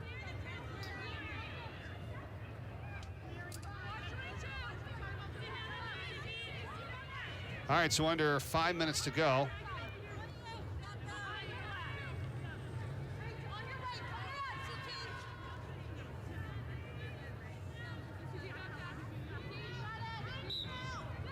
Good decision. Getting knocked down, Lumno. That's unlucky. Yeah, what did you think about all that? I thought it was the right decision to kick it out, but that was just unlucky. She must have slipped. But ultimately, that's a turnover, and that's not what you want if you're Virginia Tech. And that's 10 now in this game.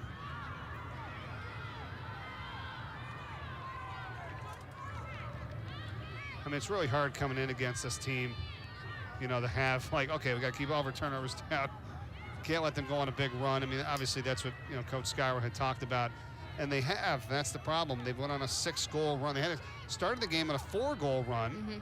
1 goal for Virginia Tech, and then a 6-goal run. It's exactly what you can't have, and it just sent them back right from the start. Right, and you got to stop the bleeding, so it's, you know, can't get a turnover, got to get a stop. BC scores, you've got to get the ball on the draw, just little inches that make the difference in this game. And I do like the body language, though, of Virginia Tech. They're not giving up. You can tell when a team's body language tells you that, you know, the game's over, they've lost the game. I'm impressed that Virginia Tech is still fighting despite some of those turnovers. I mean, it's been even since it was 10-1. I mean, that's the thing. It was 10-1, and then it's 4-4 in terms of goals. So BC's only went on a 2-goal run, and they've been held in check really from the early part of the second quarter. But it is a 9-goal lead. And a chance to tack on another, and they do. Bell Smith.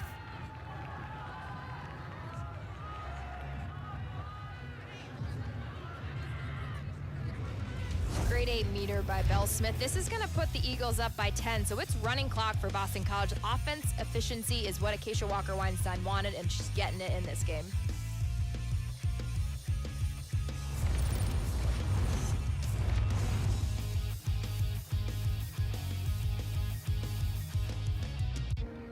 Bell Smith, the latest goal for Boston College. It's a 10-goal lead now for the Eagles. I think people forget that she's just a sophomore. Her freshman year was absolutely insane. She broke out in the scoring lines, and she really looks like somebody on her team. Holly Schleichler. Schleicher, they're cousins. They're cousins, their moms are sisters. They both got rings. Lots of diamonds on those rings. Look at that. They both been playing a long time, too. Look at these shots. It's so That's special. great. It's so cute. I mean, there's so many sisters in women's lacrosse and cousins. It's such a family affair. I don't care what team you're on. Someone's related to somebody, with a sister, with a cousin, with a brother. It's really fun. Lacrosse is a very small world. Holly Schleicher and Belle Smith, number 5 and 28 respectively. How about the other sets of sisters, right? The Walshes, the Hasselbecks, the Weeks. Makes recruiting a little bit easier, right? It does. 1 for 2. Yeah. Running clock, as you said, right before we went to break, once it gets up to 10 goals. As BC tries to run their record to 11-1 on the season.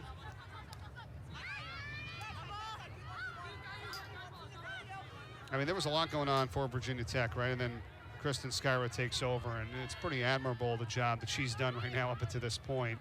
I mean, they're competing. They're there. They got a tough schedule. We know that. I mean, I know you've said that you feel like it's very bright, the future with the hire for her. Another goal here. Martello. No goal. Gonna wave it off. We've got a yellow card. Dangerous follow through. So Martello should come to the sidelines. Yeah, she's gonna sit. So 2 minutes. So that's a safety call. When you release the ball from your stick and you are the shooter, you have to be in control, and you have to make sure that there is nobody in the shooting lane. Let's take a look at the release on her stick. She is open. Yeah. Coming up afterward, right? It's the follow through. Follow through, coming back and hitting VTech player in the head. It's such a difficult call to make. I don't envy the officials' jobs. It's, you know, we harp on them a lot, but they're doing the best they can, and a lot of the calls are so subjective based on what angle you're watching the play from. Just trying to keep everybody safe. Safety is the key here. Kind of go back a little bit to when we do basketball this year, and over the years, a flagrant foul, right? Right. Everybody always wants to talk about, and the word is gone from the vocabulary in terms of intent. Like, Nice. here's a nice shot scored for Virginia Tech and Oregano, so she's finally on the board here today. Third leading scorer this season for the Hokies, and she gets her first to cut the game down to a 9-goal deficit.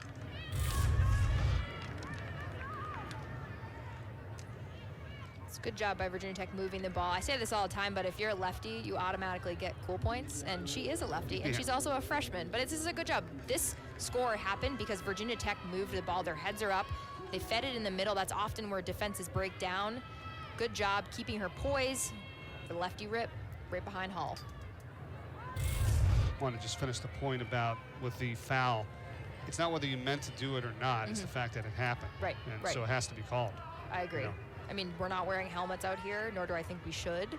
So to keep the game safe, I think that's what they have to do.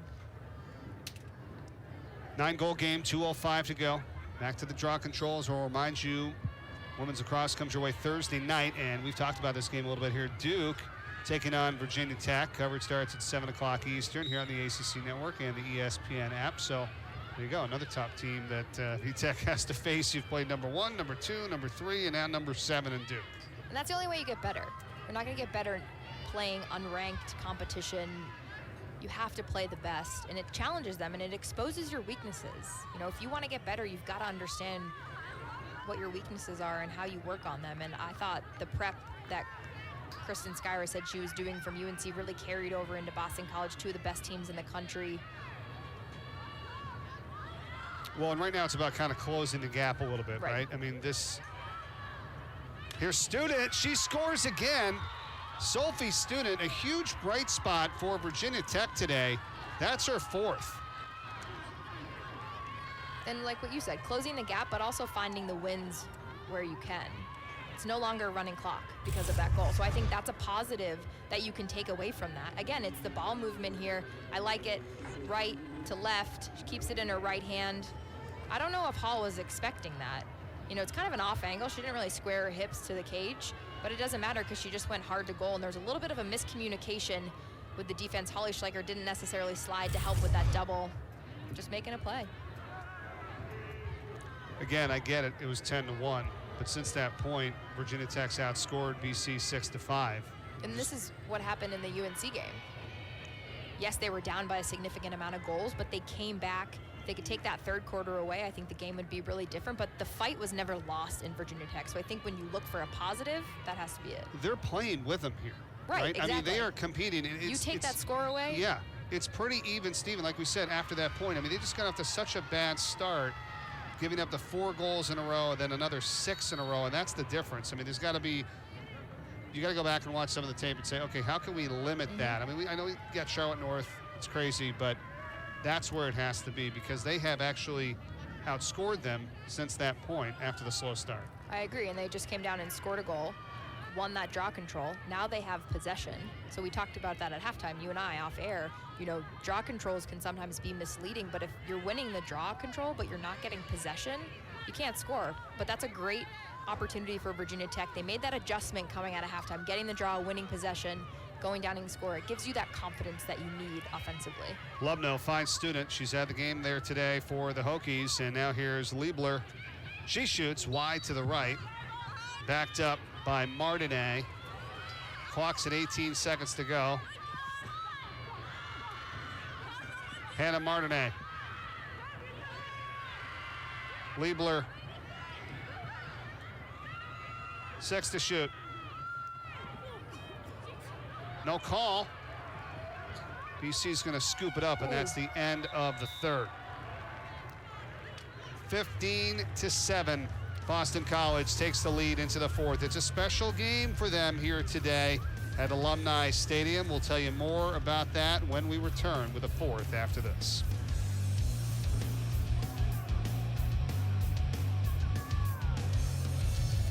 It's the One Love game here today for Boston College. So many teams are doing this. I love that Boston College is dedicating this game to Yardley Love and her honor and her legacy. You know, One Love, they talk about conversations about what it means to have a healthy relationship, whether that's a friendship, whether that's a romantic relationship. Those conversations need to be had. You need to know how to engage in a positive way with your peers, with your spouse, with your boyfriend or girlfriend. And it's not just in college, it starts at the high school level too. And I think they're doing a great job across the country, different institutions, not just lacrosse, football, softball, baseball, just having those conversations of what a healthy relationship looks like. And here's what we've had up to this point as we get set to start the fourth quarter, 15-7. Virginia Tech trying to mount a little bit of a comeback here. Charlotte North, though, with 7 goals today on 8 shots. Pretty impressive, as we've seen throughout her entire career. What do you think has to happen here in the fourth for the Hokies? It's not out of reach here. I think before you got to erase the first quarter. Yes. And then in the fourth quarter, you got to win it. If you want to leave this game on a high note, you win the fourth quarter. You score more goals than they do. You get more draw controls. You get the ground balls. You win the fourth quarter, break it into pieces, and have something positive to move on from here when you go and play Duke next week. BC won the first quarter for sure, 8-1, 5-4 in the second, 2-2 in the third, and now here we are in the fourth.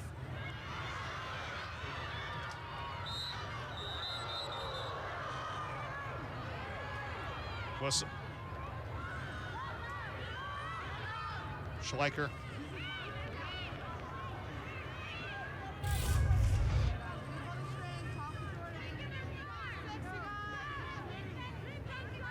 Yeah, right there. There we go, Head over twice. the head.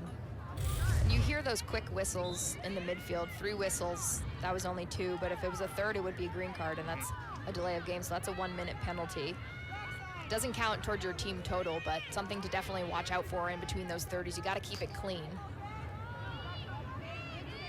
I mean, it's been a long time, you know, with the difference in rules, but I know you and I were talking about it, you know, at the half, where previously it was almost like the defense got rewarded if Right. you were, you know, hitting someone and then they stopped play and you had to restart. It's like, well, no, I'm on a fast break here. Right. You know, so now I love it because, yeah, we'll call it once, twice, boom, green card. So now you can't just do that because they're going to let them play. Right. But the third time, you know, you're in trouble. So And the game it's excellent. is evolving with the skill level. Like when I played in middle school, there were no physical boundaries. That is not a thing in any other sport that I've heard. We were like in the woods running for the 50-50 ground ball. So I do appreciate the fact that the rules committee and the NCAA, they've modified the rules to fit the skill level.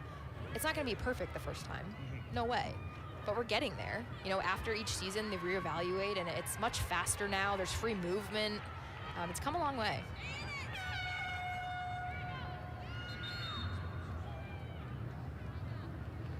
Timeout taken by Virginia Tech. It's been quite a year for them. It's been a very successful year for Virginia Tech athletics. Absolutely. I mean, they're building off the momentum from women's basketball. Men's basketball won the ACC tournament. I've got some Hokie friends, so I know that they're happy about that second line here on the graphic, but I'm a big women's basketball fan, so that's important to me. It's good stuff for Virginia Tech this season. Program's first All-American. Special. And when we were talking to Coach Skyro, she said, you know, that success for men's and women's basketball, that's something that we can look to, that we can look up to achieve where our program can go to new heights. And I thought that was a really great way to put it. And I'm sure she's speaking that into existence with her team. And, you know, if you have other successful programs around you, like Boston College, football had a great season. It's great. How about with the ACC Women's Championship coming up at the end of the month and into the month of May? Here's what it looks like, and it's going to be at Notre Dame until we get to the championship game, which is at the highest remaining seed. I think that's a really interesting structure. There are more teams now coming into the ACC. Pitt will come in, and then next year it'll be Clemson. So to have it over 3 or 4 days, I just don't think it's feasible, but it will be a lot of travel like we talked about. Here's your standings right now. Syracuse and Pitt earlier today went for the orange. I'm impressed with Pitt. Emily Boissonneau is an absolute stud. She's the head coach there, first head coach in program history. She's got a long line of success coaching, playing. I'm excited for them to they've come in and they've shaken up the ACC, and I like it. They're giving teams some games, and I don't think a lot of teams expect that defensive prowess from them, and that's all Emily Boissonneau. Virginia Tech trailing 15-7. They've got it here on the offensive end. Trying to win the fourth here, as you said. See where it takes them. Liebler gets hit hard. The call is made against BC.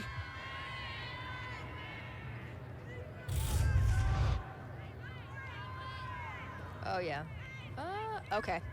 That's the foul. So when the stick is horizontal, at first it wasn't a foul because Bell Smith right has her hip, but then when it rolls up towards her head, neck, shoulder, any of that area, that's going to be a call.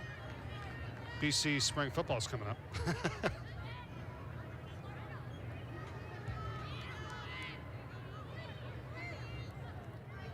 Liebler.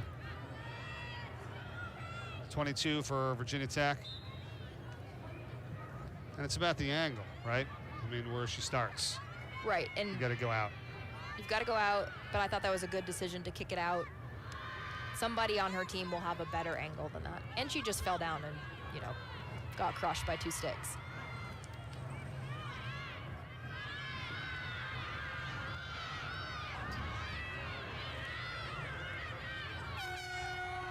Shot clock violation. We were talking about football for a moment. Spring football season rolls on. We'll promote Louisville's red-white game. That's tomorrow afternoon at Cardinal Stadium. Get ready for that. Here's a big hit up into the head area. That's at 4 o'clock Eastern tomorrow on the ACC network. Louisville opens the season September 3rd against Syracuse.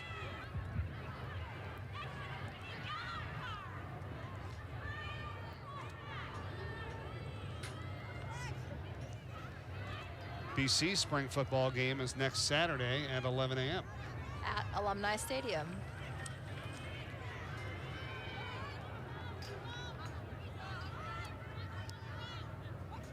Jeff Hafley was actually at the Boston College UNC game a few weeks ago. He was sitting in the stands with his wife. It's awesome.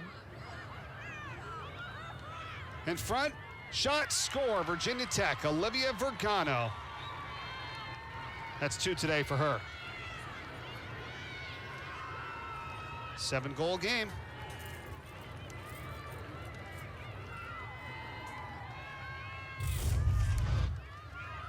I like this score. It starts up top. When you can move the ball in different quadrants of the offensive set, it helps get the defense off their heels. That's a great job. She keeps it in her left hand. She goes underneath 42. Good hustle play. Hunter Roman's a very good crease defender, but in that case, Oregano just got a step on her, went right underneath, tiptoed out of the crease. Dana, it's 3 in a row here for Virginia Tech. Win the 4th quarter.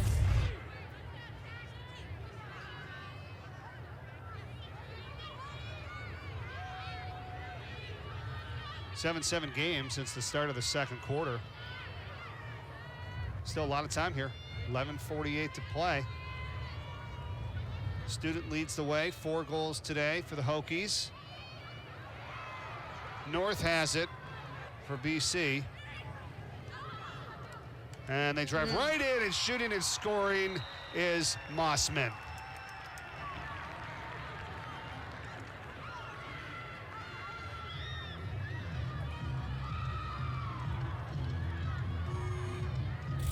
That's what happens when Boston College wins the draw cleanly. Charlotte North dishes it. Mossman, this is a great job just going inside. She uses her angles so well. She's such a great scorer. She's coming off a 4-goal game versus Dartmouth. I love this. Right to left. Splits the defense. I mean, she's got a lot of Virginia Tech around her, but it doesn't matter because she has that momentum. Great score coming from the midfield. You almost felt like if BC, kind of got into this rut a little bit. They gave up 3 goals in a row. I was thinking, where's Charlotte North? Who just get the ball in her stick and let her take them. It's there's so many other players that can do it too. I mean, look at this balanced scoring today. That's amazing. And Charlotte North wins the draw. She did her job right there, and she knew that someone else needed to get that score. It's just the sharing, very selfless, I would say, about Boston College offense. Charlotte North's amazing, but she celebrates everyone's successes, probably more than her own. 8 different players have scored for Boston College today. That's a dream if you're a coach. Right. 8 different goal scorers. A lot of space here.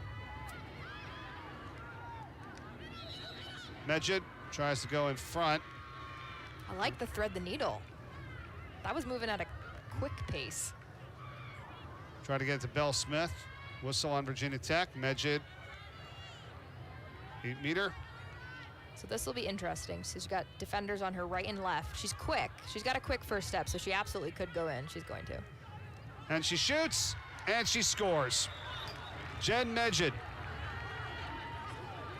Silent Assassin. That's her new nickname.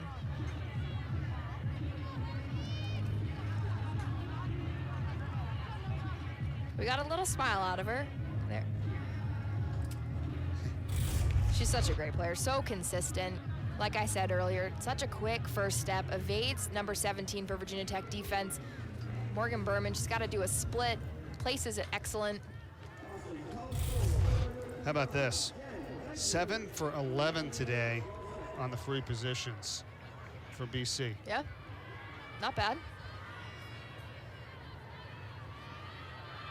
What about what Boston College has coming up as you get into the month of April here? Notre Dame, Harvard, Duke, Syracuse. I mean, it doesn't get any easier. I just don't think there's any gimme games anymore. Yes, Harvard isn't ranked, but the Ivy Leagues, they're back this year. And you saw that Dartmouth game? They came to play. Alex Frank, the head coach, is a really great player at Northwestern. You can't count anybody out anymore. Everyone wants to win. Everybody wants to play. There's this newfound joy after the pandemic shortened everybody's seasons that I feel like we're seeing on the field. People are having fun. They want to be on the field. They want to get better. And it just made women's lacrosse so fun to watch. 26 seconds in between goals for BC after 7+ minutes previous with no goals.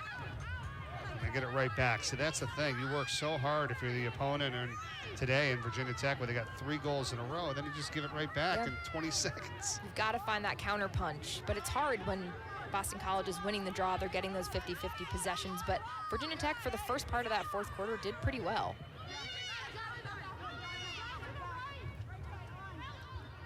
Smith, Medjid. Spins back. Tough pass there. Looking for Mossman. I would have kicked it to Martello to then go inside to Mossman to make the defense shift completely, eyes over. But I guess when you're up by a significant amount, you can take those chances, take those risks, feel a little bit more comfortable to do so. What did Acacia Walker-Weinstein tell us this week about some of the players that deserved more credit? You know, and this team, it's not just North and Medjid. Of course, they're the scorers, but, I mean, let's talk defense, right? Love D. And Martello was one of those players, but defensively, you've got Melanie Welch, you know, Hunter Roman, Sydney Scales. How about the transfer? Courtney Taylor came from Temple. Incredible. When Acacia Walker-Weinstein and their staff they were scouting Temple. They were playing them, and they said, who is this girl with this long blonde ponytail? We need her. And she ended up coming to Boston College, called Acacia Walker-Weinstein. She pulled over on the side of the road and said, we got to make sure you get here. We got to find a way. And she's the only one that can stop Charlotte North in practice with the back checks. It's awesome. You saw it here today in the game against Virginia Tech. And she doesn't lose positioning when she does the back checks, which is so important. Right in front for Medjid, and they got her stick checked on that shot. 9 minutes to go in the contest as it's 17-8 Boston College. Here's North. Starting to back up from Medjid.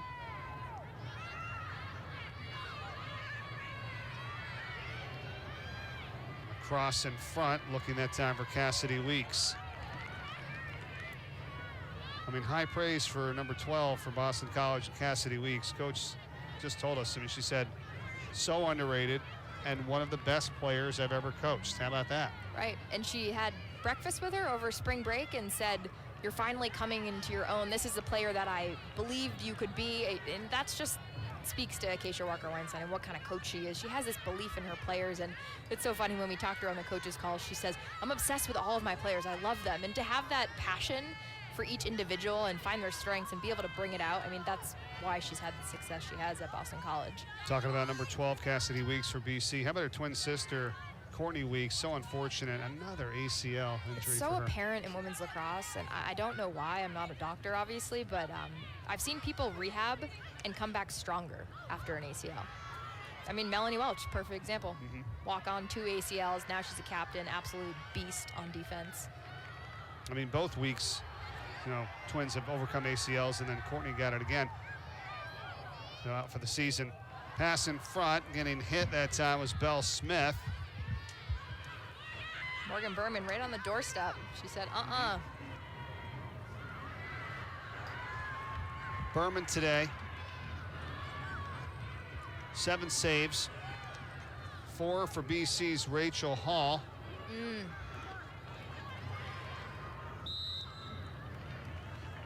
BC possession. That hurts.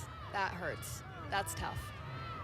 It's difficult because you can feel the energy. We're all the way up in here in the booth, but you could feel it's quick, it's fast, but that's because Boston College is up. So if you're Virginia Tech, you have to cap some of that speed and that momentum and take a second, breathe when you get the ball, take care of it. And I don't think that turnover would have happened if they maybe settled the ball. You can see the Virginia Tech coaches on the sideline saying, settle it down, moving their hands. Just got a card here.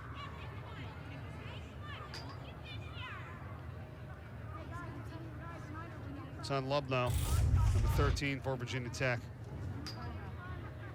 You see Courtney Taylor, Cross check. It's that extension of the arms that the officials are looking for. So you can have your stick horizontal and you can play good, solid defense, but as soon as you extend that arm into the body, up the shoulder, up the neck, automatic card, foul. Player advantage for BC. As if they needed any more help here right now, as we are under 7 minutes to go in the game. 9-goal advantage. Reynolds in front. It goes in. Mossman.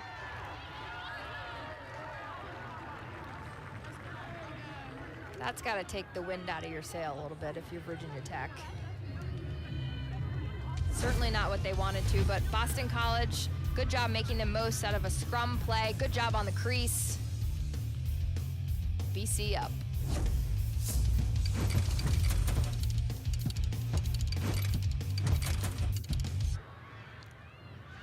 Ten-goal lead for Boston College as we come up on 5 minutes to play here on this Saturday afternoon. First Saturday in April. Mike Corey, Dana Boyle from Alumni Stadium here at Boston College, number 2 team in the nation. The Eagles trying to go to 11-1. Just less than 5 minutes away from doing that.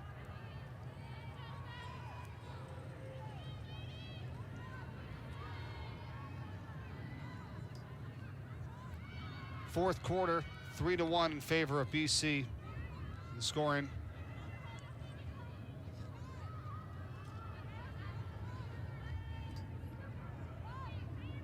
Look at how far Boston College defensively is pressuring out.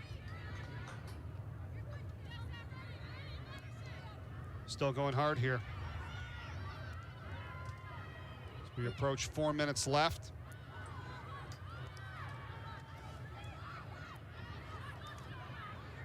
Tight matchup on Sophie Student. 16, Andrea Reynolds, doing a good job. She's got 1 goal to her name. But defensively, I've been impressed with her. She doesn't get a lot of credit, but she's solid. Anytime you're in a matchup like that, it's difficult. Oregano shoots. Rachel Hall today in that BC defense. Reminder coming up after us, nothing but net. Getting ready for the men's Final Four in New Orleans. Kelsey Riggs and the crew getting you set for action at 4 o'clock right after we are done here. And then after North Carolina Duke, they'll be back to break the whole night down. It's coverage you can get only in one place right here on the ACC network, so stay tuned for that. Bouncing into the stands on that one. So that's a good opportunity for Virginia Tech. It hit the pipe, went into the stands, shot clock reset. An opportunity for them to get into the rhythm a little bit. They've had the ball for a good amount of time down here. They're spreading wide, different than what we saw in that third quarter. Oregano.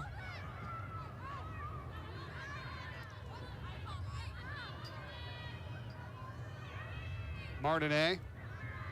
It's really been that outstanding one-on-one defense from BC, and then when they come over for the slide right here, possible cause turnover. Yep, and they got it.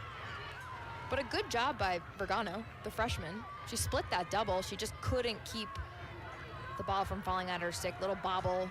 Credit the Boston College defense for rattling her a little bit, but good look to Cage. 15 turnovers in this game for Virginia Tech. That shot is scary, even when she doesn't release it. All right, here we go. Possible season high for Charlotte North. If she can convert, it would be number 8 today. No, nice save. Nice play there by Morgan Berman, going down low and blocking that one. Love it. The whole Virginia Tech bench, all of them got air, jumped up. That's gotta hurt. She already got her other kneecap hit, or was it the same one? Oh, speaking of saving the other end, it's Rachel Hall who goes down low and gathers this one for BC. Both kneecaps, Berman. Yeah. She is so tough, so tough.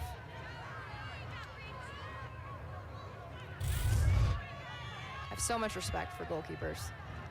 And Rachel Hall got hit on the other end. Right. Minute 35 remaining in this contest today. I want to thank our outstanding crew here today. BC producing this one. Our producer, Mike Baker. Director, Russ Kent. Andrew Samel. Matt Hatch in audio. Sabu Majarian and Logan Belkey. Graphics, among many, many others, helping out on the call today and this broadcast. So thank you, everyone.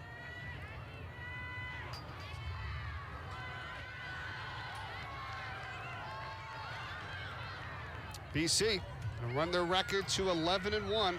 Let's get your assessment after what you saw in this one today, Dana. So many thoughts. It wasn't a perfect game by any means. I think both teams can walk away and have something to work on. But for Virginia Tech, Kristen Skyra said it the best. They've got to win the 4 quarters. They've got to limit some of those turnovers. But areas to improve on in Boston College, efficiently on offense, I thought they did a much better job than that Dartmouth game on Wednesday. So that's a win for them. But schedules don't get any easier for either team from here. No. Also want to thank my brother, Brian Corey, here on the Combo Stats Spotter. Doing brother out today. Yeah, good to be back in the mix. So thank you, bro. 19 seconds and ticking left in this one.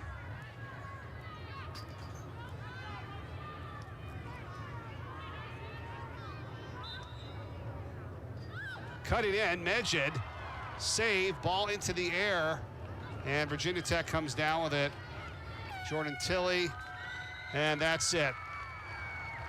Congrats to BC on the win here today by 10, 18-8 over Virginia Tech. That's going to do it for us. Thanks for watching. For Dana Boyle, Mike Corey, so long from Alumni Stadium here at Boston College. Coming up next, Nothing But Net, the men's Final Four pregame show. Stay tuned for that.